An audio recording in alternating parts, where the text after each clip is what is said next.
ಜಮ್ಮು ಕಾಶ್ಮೀರದ ಅಪ್ಡೇಟ್ ಅನ್ನು ನೀಡೋದಾದ್ರೆ ಈಗ ಒಮರ್ ಅಬ್ದುಲ್ಲಾ ಗೆಲುವನ್ನ ಸಾಧಿಸಿದ್ದಾರೆ. ಸದ್ಯಕ್ಕೆ ಲಭ್ಯವಾಗ್ತಿರುವಂತಹ ಮಾಹಿತಿ ಇದು.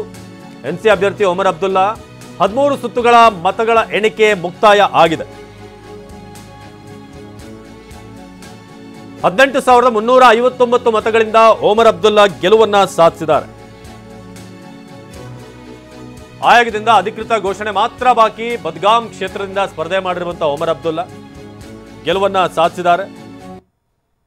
ಸೊ ಈಗ ಸದ್ಯಕ್ಕೆ ಜಮ್ಮು ಕಾಶ್ಮೀರದಲ್ಲಿ ದೊಡ್ಡ ಗೆಲುವಿಗೆ ಸಾಧಿಸಿರೋದು ಒಮರ್ ಅಬ್ದುಲ್ಲಾ.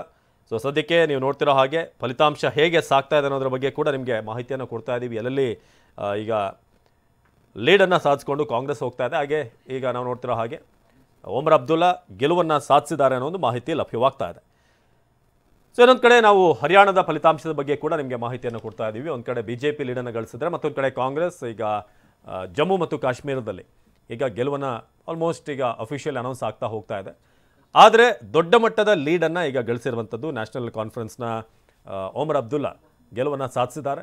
ಸುಮಾರು 18,500 ಮತಗಳ ಅಂತರದಿಂದ ಗೆಲುವನ್ನು ಸಾಧಿಸುವ ಮೂಲಕ ನೈತಿಕವಾಗಿ ದೊಡ್ಡ ಗೆಲುವು. ಯಾಕಂದರೆ ಯಾರು ಮುಂಚೂಣಿಯಲ್ಲಿರ್ತಾರೆ ಅಥವಾ ಮುಖ್ಯಮಂತ್ರಿ ಆಗಿರುವಂಥವರು ಅಥವಾ ಸಾರಥ್ಯವನ್ನು ವಹಿಸಿರುವಂಥವ್ರ ಗೆಲುವು ಪಕ್ಷಕ್ಕೆ ಆ ಒಕ್ಕೂಟಕ್ಕೆ ಅಲಯನ್ಸ್ ಏನತ್ತೆ ಅದಕ್ಕೆ ದೊಡ್ಡ ಶಕ್ತಿ ಆಗುತ್ತೆ. ಸೊ ಕಾಶ್ಮೀರದ ನಂಬರ್ಸ್ ಹೇಗಿದೆ ಈಗ ಅಂತ ನಾವು ನೋಡ್ತಾ ಇದ್ದೀವಿ. 27 BJP, ಹಾಗೆ ಅರ್ಧಶತಕ ದಾಟಿ ಈಗ ಕಾಂಗ್ರೆಸ್ ಮುನ್ನಡೆಯನ್ನು ಸಾಧಿಸಿದೆ. ಸೊ ಈ ಬಾರಿ ಭಾಳ ಮುಖ್ಯವಾಗಿ ಈ ವೋಟಿಂಗ್ ಪರ್ಸೆಂಟೇಜ್ ಏನಿದೆ ಅದು ಭಾಳ ಹೆಚ್ಚಾಗಿತ್ತು. ಯುವಕರಲ್ಲೂ ಕೂಡ ಮತ ಹಾಕಬೇಕು ಅನ್ನೋದು ಇದು ವ್ಯತ್ಯಾಸವನ್ನು ನೋಡಿದ್ವಿ. ಸೊ ಇನ್ನು ಕಾಶ್ಮೀರದಲ್ಲಿ ಈಗ ಇತರರು 8, BJP 27, ಕಾಂಗ್ರೆಸ್ 51, ಹಾಗೆ PDP 4 ಕ್ಷೇತ್ರಗಳಲ್ಲಿ ಈಗ ಮುನ್ನಡೆಯನ್ನು ಸಾಧಿಸಿದೆ. ಸೊ ಕಾಶ್ಮೀರದ ನಂಬರನ್ನು ನೋಡ್ತಾ ಇದ್ದೀವಿ. 27 ಕ್ಷೇತ್ರಗಳಲ್ಲಿ BJP ಮುನ್ನಡೆ, ಹಾಗೆ ಕಾಂಗ್ರೆಸ್ನಲ್ಲಿ.